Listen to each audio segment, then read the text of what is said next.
Welcome to Mrs. Feighery's video number 3 for Chapter 30, The War to End Wars.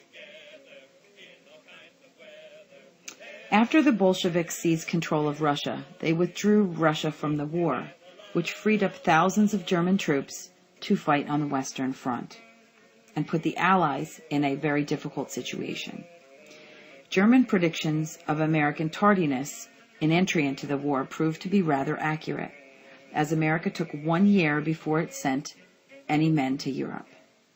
Nevertheless, American doughboys slowly poured into Europe, and the U.S. troops helped in an Allied invasion of Russia at Archangel to prevent munitions from falling into German hands.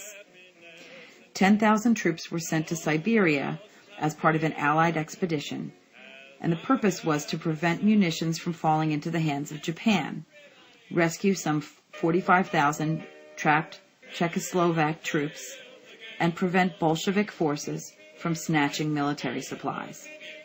The Bolsheviks resented this interference, which it felt was America's way of suppressing its infant communist revolution.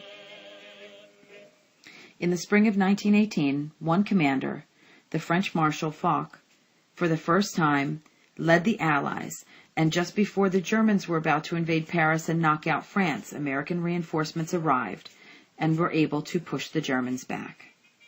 In the Second Battle of the Marne, the Allies pushed Germany back some more, making a German withdrawal that was never again effectively reversed.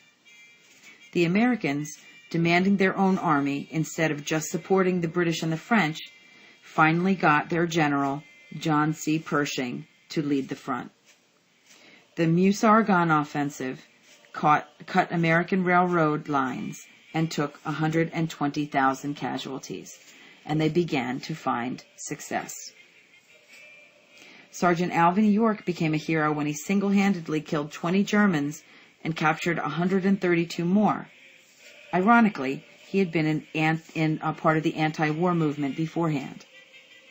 Finally, the Germans were exhausted and were ready for surrender, for they were being deserted, and the British blockade was starving them, and the Allied blows just kept coming, especially from the Americans as they were just entering Europe.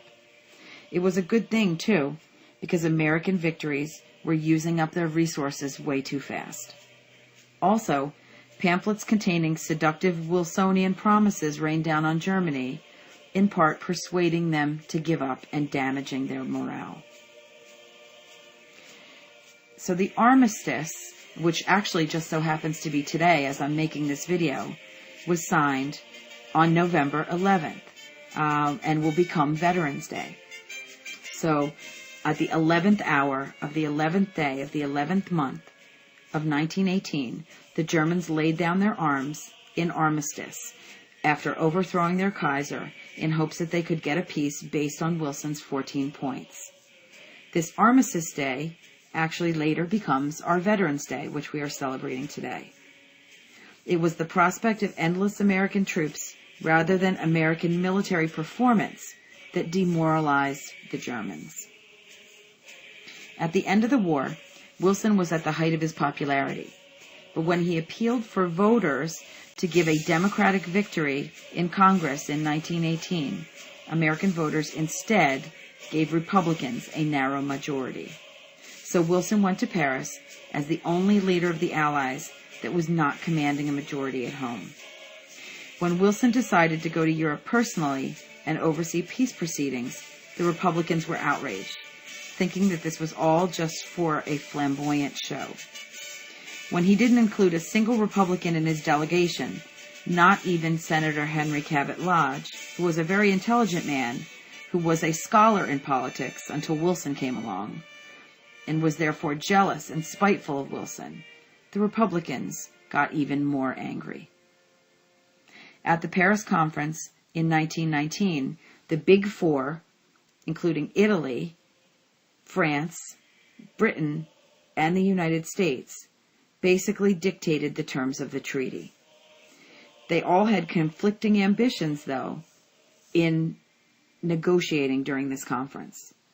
Britain and France both wanted to punish Germany. Italy wanted money, and the United States wanted to heal wounds through Wilson's League of Nations. Wilson's baby and the center point of the 14 points was the League, and so he bargained with Britain and France. Britain and France agreed to go along with the League of Nations, and Wilson reluctantly agreed to go along with punishing Germany. So the war guilt clause was put into place, which did two things. It formally placed blame on Germany, who were very proud and became very embarrassed about this. And it charged Germany for the cost of the war, which tallied $33 billion. Wilson will also encounter difficulties when he returns home domestically with the treaty and with pushing forward the League of Nations, and we'll discuss that further in our next video. This is the Works Cited page. All images in this presentation are from the public domain.